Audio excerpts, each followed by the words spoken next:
Shinto, which means the way of the kami or the way of the gods, in Japan today is the largest religion.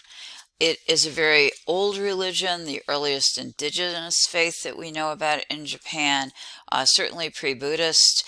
What is particularly important about this faith is that it is linked to the national identity of Japan in the 21st century. The religion of Shinto has no single founder, no single set of doctrines, and there are no required practices. Yet every place you go in Japan, you're going to find visible evidence of the presence of Shinto. It also lacks authoritative scriptures. There's nothing like the Old Testament, the New Testament, or the Quran.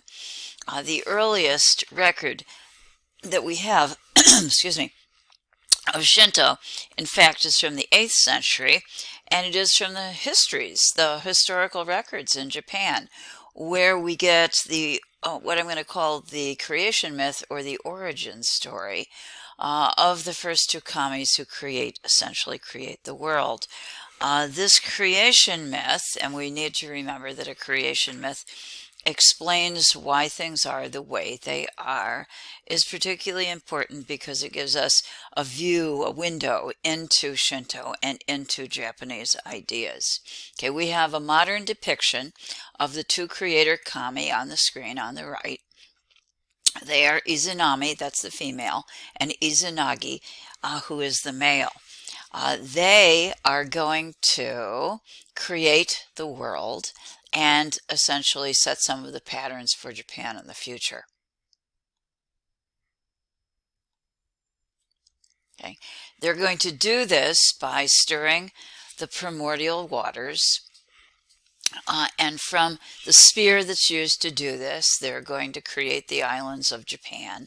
And then they are going to create an axis mundi, essentially an axis of the universe. They are going to walk around this axis, but unfortunately, the first time they do this, a mistake is made, and Izanami speaks before Izanagi. And this is what Izanagi, the man, has to say. Quote, "I am a man, and by right should have spoken first. How is it that you, on the contrary, a woman, should have been the first to speak? This was unlucky. Let's go around again." So they, in fact, do go around the land axis. Another time, this time when they finish, it will be the male kami who will be the first to speak. This is auspicious, this is good, and so they are able to go forth and create the other kamis, the other spirits, including the kami of the wind, the trees, the mountains, and ultimately the last kami that will be produced by this pair will be the fire god. And the reason the fire god is the last is that giving birth to the fire god by Izanami is so terrible that it will actually kill her. She will be sent essentially to the underworld, and Izanagi will be heartbroken. He misses his partner, he misses his wife, and he decides to go after her. So he goes seeking her return. She hears him coming, and she says to him, "Don't look, don't look. I will talk to the other kami and see if there's any way for me to return." Before she can do that, however, Izanagi, who misses his beloved, is very impatient, and he looks at her.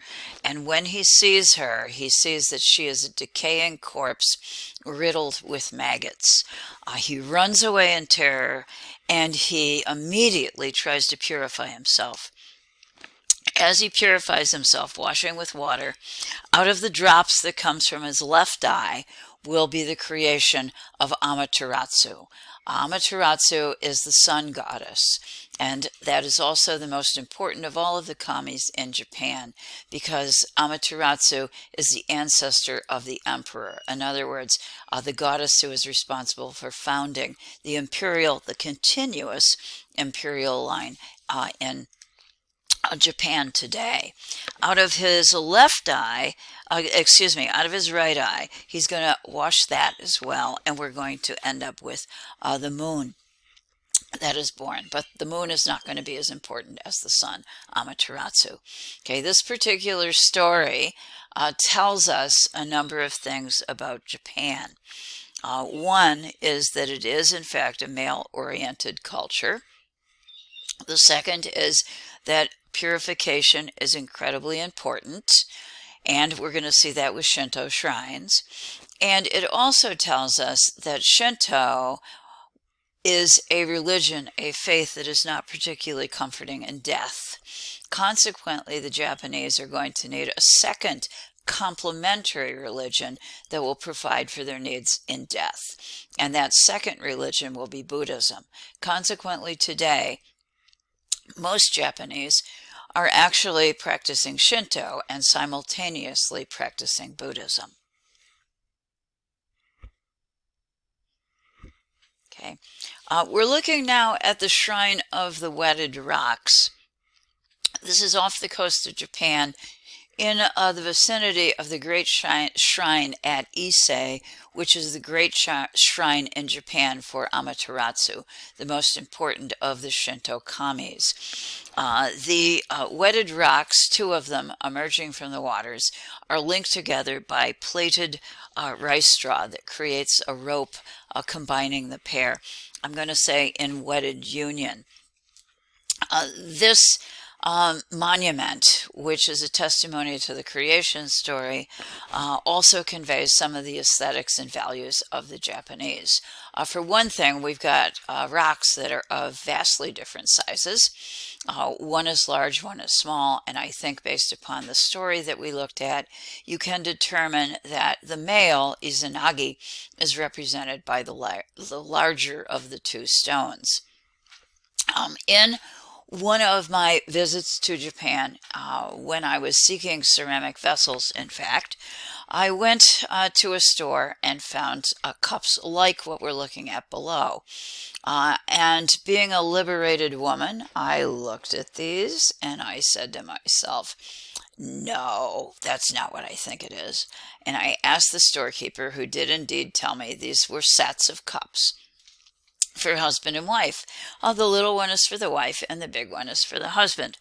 Well, at first I got very, very huffy about this, bringing with me my Western ideals. When I took the cups that I bought home, though, and used the smaller cup, I discovered that it was in fact a very, very comfortable cup for me to hold in my hand, and was more comfortable than any of my other teacups. The thing that I think I took away from this, and perhaps learned from this, is that we have to remember that we bring our own baggage when we try to learn about other cultures, and we also need to bring a little bit of humility as we are doing that. Okay. If you look at Mr. O'Reilly on the aesthetics that are a part of Japan, I think that those aesthetics, which he gives us on page 152, are going to apply fairly well to the wedded rocks that represent Izanami and Izanagi. Okay, number one, Japanese art tends to convey a sense of suggestion, not fully defining the story. And I think that we can see, looking at this, that the whole story isn't told, but we do indeed understand the basic meaning. There's also a sense, number two, of impermanence and the passage of time. And along with that, probably a little bit of a sense of melancholy, which would be suitable to the story of the two founding kamis. The plaited rice rope, in fact, would be a part of the suggestion of impermanence. It is something that needs to replaced multiple times a year with great ritual because it is a temporary creation. It is not something that is sturdy, that is meant to last forever. Okay, and number three, the rocks, I think we can say, are asymmetrical, and they certainly are irregular. Number four, the image that we're looking at of the rocks appears very simple, but at the same time has a very complex meaning and a very, very deeper storyline that goes along with it. Five, it shows us the love of natural materials. They're rocks, folks, set in water. And also the love of restrained and natural colors. I think for the rocks, we have the color kind of grayish rock color, but the limitation of colors that is going to be typical of Japanese taste and aesthetics. And number 6 is a very, very strong sense of reverence for the past and the stories and the traditions of the past, including the stories of the creation.